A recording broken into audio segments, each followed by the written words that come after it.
Special perils ataupun bencana, ada salah seorang follower Abang Jubah, sahabat Abang Jubah juga di social media.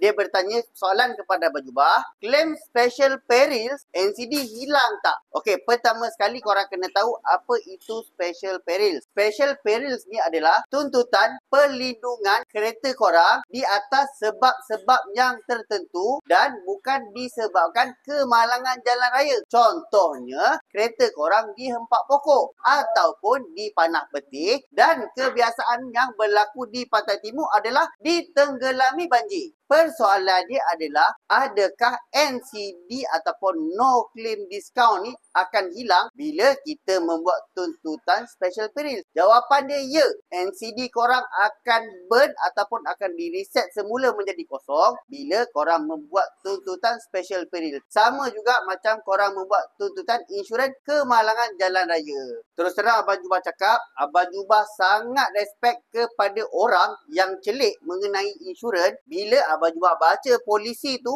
diorang ada add-on perils dalam polisi insurans diorang.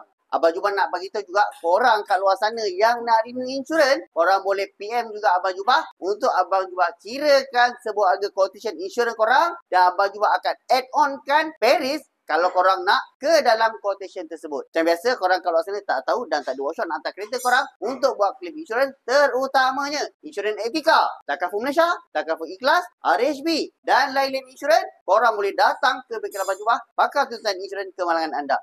Jumpakan next video. Assalamualaikum.